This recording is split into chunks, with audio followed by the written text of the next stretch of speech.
Hello, my name is Emily Aman, and today I will be covering over the topics that we learned in our LP3 assessment. And I apologize if my voice goes in and out. I've been kind of struggling with a little bit of a bug here, so we really focused on, we started talking about the maritime laws. Of lading really extends to kind of all shipping and carrier aspects, not just overseas through a physical ship. But that's kind of where a lot of it stems from is the shipping and carrying of goods. And if you think about it, it goes back to even when the U.S. first, started becoming developed. We were having all these products shipped from Europe to the U.S. or wasn't even considered the U.S. at the time. So really, that vital role in the international trade and shipping of goods resulted to the Bill of Lading document, which has been around, big time since the 16th century. And essentially, it's, just basically a receipt. It is given, when the products leave, whether it's a port or, a truck, it's inspected. It is discussed what products are in there, the conditions that the product is, as well as the quantity. And then the carrier or the ship, the carrier holds that to help with the transportation and just kind of overall a documentation of what is being of the trade.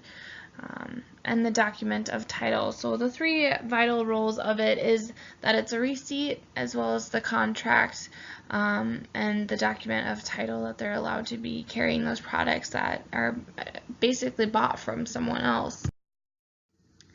And there are, so many exceptions to the Bill of Lading, as far as making sure that the products are checked before they leave and then checked when they arrive. So, we're all aware that things don't go as planned all the time.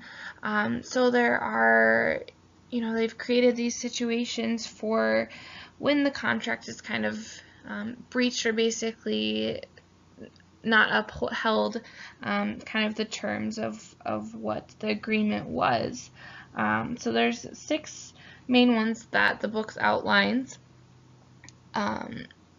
The first one is the avoidance of contract, which basically cancellation. They're just canceling the contract overall, from whichever reason both parties agree that they're just going to forfeit the trade and the sale. The second one is the right to remedy or cure. So essentially, it's kind of a second chance to fix the problem, cure the problem, so they can, if the product was broken or they miscalculated, they have this certain set of time to fix it. And the third one is the setting of additional time or extension, so kind of along the same lines, but they get to request, a certain extension that they both parties agree on, that the shipping can be kind of extended.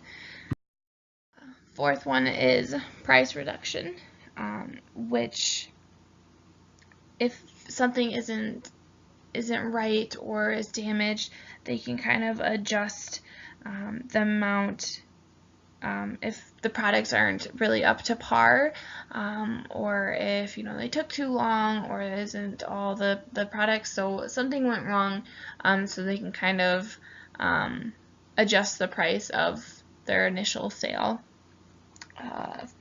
The fifth one is money damages.